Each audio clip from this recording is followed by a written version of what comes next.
Hi ನಮಸ್ತೆ, welcome back to my channel. ಎಲ್ಲರೂ ಹೇಗಿದ್ದೀರಾ? ಎಲ್ಲರೂ ಚೆನ್ನಾಗಿದ್ದೀರಾ ಅಂತ ಭಾವಿಸ್ತಾ ಬನ್ನಿ ಇವತ್ತಿನ ಒಂದು ವಿಡಿಯೋ ನೋಡೋಣ. ಇವತ್ತಿನ ಒಂದು ವಿಡಿಯೋ ಲೈನಿಂಗ್ ಬ್ಲೌಸ್ ತುಂಬ ಸರಳವಾಗಿ ವಿಧಾನದಲ್ಲಿ ತುಂಬ ಬೇಗ ಹೇಗೆ ಹೊಲಿಯೋದು ಅಂತ ನೋಡ್ಕೊಂಡು ಬರೋಣ. ಇದು ಈಗ ತಾನೇ ಕಲಿತಾ ಇರೋಂಥವ್ರಿಗೆ ತುಂಬ ಉಪಯೋಗ ಆಗುವಂಥ ವಿಡಿಯೋ. ಸ್ಕಿಪ್ ಮಾಡ್ತೀರಾ, ಪೂರ್ತಿ ವಿಡಿಯೋ ನೋಡಿ, ಅರ್ಥ ಆಗುತ್ತೆ. ಇಲ್ಲಿ ನಾನು ಮೊದಲನೇದಾಗಿ ಸ್ಲೀವ್ಸ್ ರೆಡಿ ಮಾಡಿಕೊಡ್ತಾ ಇದ್ದೀನಿ. ನಾನು ಲೈನಿಂಗ್ ಬಟ್ಟೆನ ಅಳತೆ ಪ್ರಕಾರ ಕಟ್ ಮಾಡ್ಕೊಂಡಿದ್ದೀನಿ. ಮೇನ್ ಫ್ಯಾಬ್ರಿಕ್ನ ಹಾಗೆ ಇಟ್ಬಿಟ್ಟು ಕಟ್ ಮಾಡ್ಕೊಂಡಿದ್ದೀನಿ. ಇಲ್ಲಿ ಸ್ಲೀವ್ಸ್ಗೆ ಬಟ್ಟೆ ಕಡಿಮೆ ಇರೋದ್ರಿಂದ ಉಳಿದಿರೋಂಥ ಬಟ್ಟೆಯಲ್ಲೇ ತಗೊಂಡು ಪ್ಯಾಚ್ ವರ್ಕ್ನ ಮಾಡ್ತಾಯಿದ್ದೀನಿ.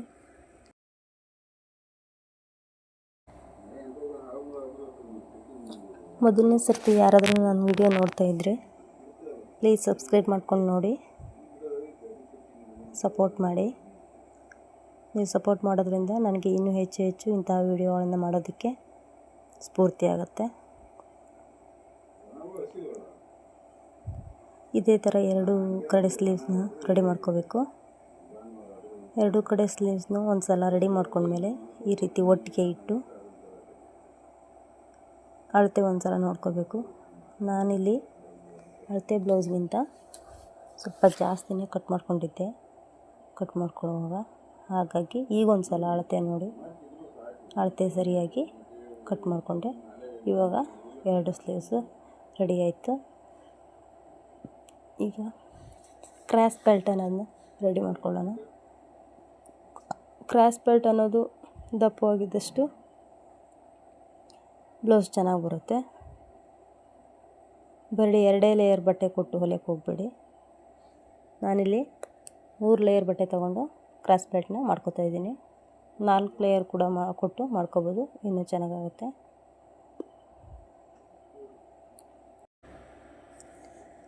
ವಿಡಿಯೋ ಲೆಂತಿ ಆಗುತ್ತೆ ಅನ್ನೋ ಕಾರಣಕ್ಕೆ ನಾನು ಇಲ್ಲಿ ಸ್ಪೀಡಾಗಿ ವಿಡಿಯೋ ಮಾಡಿದ್ದೀನಿ.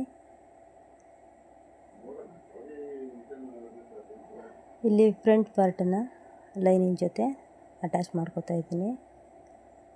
ಬ್ಯಾಕು ಫ್ರಂಟು ಒಂದು ಸಲ ಚೆಕ್ ಮಾಡಿನೇ ಅಟ್ಯಾಚ್ ಮಾಡ್ಕೋಬೇಕು. ಎರಡೂ ಪಾರ್ಟ್ನು ಒಂದೇ ಥರ ಇಟ್ಬಿಟ್ಟು ನೋಡಿಕೊಂಡು ಆಮೇಲೆ ಸ್ಟಿಚ್ ಮಾಡಬೇಕು. ಅಳತೆ ಬ್ಲೌಸ್ ತೊಗೊಂಡು ಬಸ್ಟ್ ಪಾಯಿಂಟ್ ಎಲ್ಲಿ ಇದೆ ಅಂತ ಒಂದು ಸಲ ಚೆಕ್ ಮಾಡಿ, ರೆಡಿ ಅಳತೆಗಿಂತ ಒಂದು ಅರ್ಧ ಇಂಚನ್ನು ಜಾಸ್ತಿ ಇಟ್ಕೊಂಡು, ಹಾಗೆ ಕ್ರಾಸ್ ಬೆಲ್ಟ್ ಹತ್ರ ಕೂಡ ಒಂದು 2 ಇಂಚ್ ಬೇಡ, ತೆಳುವಿರೋರಿಗೆ 1.5 ಇಂಚ್ ಇಟ್ಕೊಂಡು ಒಂದು ಮಾರ್ಕನ್ನು ಮಾಡ್ಕೋಬೇಕು. ಒಂದು ಮಾರ್ಕ್ ಮಾಡಿ ಇನ್ನೊಂದು ಭಾಗ ಅದ್ರ ಮೇಲೆ ಇಟ್ಬಿಟ್ಟು ಕ್ಲೀನಾಗಿ ಮಾರ್ಕನ್ನು ಬೀಳೋ ಥರ ಮಾಡಿಕೊಂಡ್ರೆ ಈಸಿಯಾಗಿ ಆಗುತ್ತೆ.